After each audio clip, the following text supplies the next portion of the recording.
पेयजल निगम उत्तराखंड जल संस्थान, नायब तहसीलदार और लोक निर्माण विभाग में संयुक्त रूप से मॉल रोड सहित विभिन्न क्षेत्रों का दौरा किया और नाले खालों की सफाई व्यवस्था के साथ ही सीवर की लाइनें और पानी की लाइनों को दुरुस्त करने की बात कही गई। इस मौके पर नायब तहसीलदार विनोद तिवारी ने बताया कि आज बरसात को देखते हुए चौक हुए नाले खोल दिए जाएंगे। वहीं जल संस्थान के सहायक अभियंता त्रिपन सिंह रावत ने बताया कि कुछ स्थानों पर निजी भूमि होने के कारण दिक्कत आ रही थी, जिसे प्रशासन के सहयोग से पूरा कर लिया जाएगा। एक्चुअली क्या है कि यहाँ पे हम सिवर लाइन बिछा रहे थे, तो वहाँ पे एक प्राइवेट प्रॉपर्टी है नवाब साहब की, उनके द्वारा एक एसडीएम साहब को लेटर लिखा गया कि साहब मेरी प्रॉपर्टी में लोगों को छेड़छाड़ कर रहे हैं। तो हम एसडीएम साहब से मिले थे, तो एसडीएम साहब ने एक ज्वाइंट इंस्पेक्शन, नायब साहब, जल संस्थान के असिस्टेंट मेंबर और पेयजल निगम तीनों में एक ज्वाइंट कमेटी बनाई और उसी तरीके आज साइड पे आए थे और उसका निरीक्षण कर लिया गया है। और उसके बाद में यहाँ के लोगों से फीडबैक ली गई, तो सबने यही बताया कि बहुत पुरानी है, मैंने ब्रिटिश पीरियड से लाइन पड़ी हुई है, उसी लाइन को हमने जो है तो रिनोवेट करना है। तो अब जलस्थान से इसके बारे में पूरी चर्चा की जाएगी और उसके बाद में प्रेसिडेंट साहब को रिपोर्ट देके कार्य प्रारंभ किया जाएगा। ये जो सर्वेक्षण था ये सभी लोगों के साथ मिलकर किया है। ये जो नदी नाले बंद हो रखे हैं, जो सिविल लाइन जो बंद हो रखी है, उनके लिए था। और उनको जो लोग परेशान कर रहे हैं कि जो अपनी ज़मीन से निकालने से पुराने नाले हैं उन्हें खुलवाने के लिए उन्हें दिया है कि भाई उन्हें करें, जो पुराना है उन्हें बनाएं दोबारा से। जो पाइप हो रखी है, कई चीज़ें हैं। अधिकांश नाले खालों में प्राइवेट लाइनें जा रही हैं, तो हमारे द्वारा उन लाइनों को हटाने की आज कार्रवाई की जाएगी। इसके लिए हमें सड़क कटिंग की अनुमति की ज़रूरत होगी, तो उसके लिए PWD से बात की जा रही है। कौन कौन से विभाग? आज हमारे साथ जल निगम था और प्रशासन से नायब तहसीलदार थे और PWD के अधिकारी थे, नगर पालिका के अधिकारी थे। आज किंक्रेक से लेकर के लाइब्रेरी चौक तक पूरा निरीक्षण किया गया है। शहीद स्थल झूलाघर के निकट चौराहे पर पूर्व प्रधानमंत्री स्वर्गीय इंदिरा गांधी की प्रतिमा पर कबाड़ के थैले, मलबा आदि रखा गया, जिसको लेकर शहर कांग्रेस ने तीखी प्रतिक्रिया व्यक्त की है और यदि शीघ्र इसका सौंदर्यीकरण नहीं किया गया तो धरना प्रदर्शन के लिए बाध्य होने की बात भी गई, जिसकी समस्त जिम्मेदारी स्थानीय प्रशासन की होगी। मेरे द्वारा पूर्व में भी जब माल रोड का सौंदर्यीकरण का कार्य हो रहा था, वहाँ पे मलबे का ढेर लगा दिया गया था। फिर मेरा आग्रह किया गया स्थानीय प्रशासन से कि उसको वहाँ से तुरंत हटाया जाए, तो उसको हटा दिया गया था। लेकिन आज फिर वही दुर्दशा। एक तरफ तो हम कहते हैं कि हमारे महापुरुष हैं और इनकी जब हम मूर्तियाँ लगाते हैं अपने शहर के अंदर, तो उनका रख रखाव की जिम्मेदारी स्थानीय निकाय की होती है और स्थानीय निकाय को इस और पूर्ण ध्यान देना चाहिए। और अभी भी आपके द्वारा मेरे संज्ञान में आया है कि वहाँ पर फिर से वही मलबा और वही वहाँ पे नाला खुला चल रहा है, मलबा से ढकी हुई है, मूर्ति के ऊपर भी कहीं ना कहीं मलबा रखा जा रहा है। तो इस तरह की जो बातें हैं उनको ध्यान में स्थानीय निकाय को रखना चाहिए। और मेरा पुनः आग्रह रहेगा उनसे कि तुरंत अतिशीघ्र, क्योंकि मेरी भी पूर्व में भी नगर पालिका अध्यक्ष से बात हुई थी, तो उनका आश्वासन मुझे दिया गया था कि वहाँ पर एक सुंदर चबूतरा और मूर्ति का जो रखरखाव के लिए उसका शेड बनाया जाएगा और एक जो नाली जो बह रही है उस पर स्लैब लगाकर उसे बंद किया जाएगा। तो मेरा उनसे आग्रह रहेगा, नहीं तो मजबूर होकर कांग्रेस पार्टी को वहाँ पे धरना प्रदर्शन करना पड़ेगा, जिसके लिए संपूर्ण जिम्मेदारी स्थानीय प्रशासन की होगी।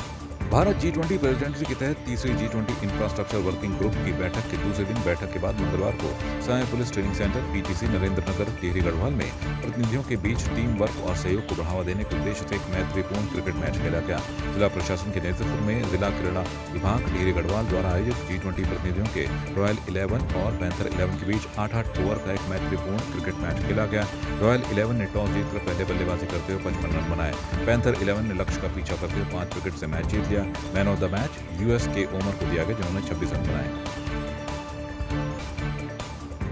मुख्यमंत्री पुष्कर सिंह धामी मंगलवार को हल्द्वानी पहुंचे, जहां सर्किट हाउस में अधिकारियों के साथ बैठक करते हुए उन्होंने कहा कि ये सीजन मानसून का है, ऐसे में आपदा को लेकर सभी अधिकारी अलर्ट पर रहेंगे ताकि किसी भी प्रकार की अनहोनी को समय पर रोका जा सके। वहीं मीडिया से बात करते हुए मुख्यमंत्री पुष्कर सिंह धामी ने कहा कि उनके द्वारा सभी जनपदों के DM और SSC को मानसून को लेकर अलर्ट पर रहने के निर्देश दिए और लगातार मुख्यालय से संपर्क बनाने को कहा गया है। UCC कमेटी अपना काम कर रही है और उसमें बहुत विद्वान लोगों की कमेटी है। जस्टिस संजना प्रकाश देसाई जी की अध्यक्षता में वो कमेटी बनी हुई है। कमेटी ने 2 लाख से भी ज़्यादा लोगों से उस पर उनके सुझाव लिए हैं, विचार लिए हैं। सभी धार्मिक संगठनों से भी बात की है, अलग अलग स्थानों पर जाकर स्टेक होल्डरों से भी बात की है। एक तरह से मैं कहूँ कि विद्वानों की भी उसमें राय ली गई है। ड्राफ्ट तैयार हो रहा है, जैसे ड्राफ्ट बनेगा समान नागरिक संहिता का कानून, जिसके लिए धारा 44 में, भारत की संविधान की धारा 44 में जिसका प्रावधान किया गया है, उसके अनुरूप जो है यूसीसी कमेटी का ड्राफ्ट आते ही उस पर काम किया जाएगा। कांग्रेस ने प्रदेश में सरकारी सिस्टम पर भ्रष्टाचार को संरक्षण देने का आरोप लगाया। कांग्रेस ने मृत्युंजय मिश्रा को आयुष विभाग में ओएसडी बनाने और भर्ती घपलों में कार्रवाई पर सवाल उठाए हैं।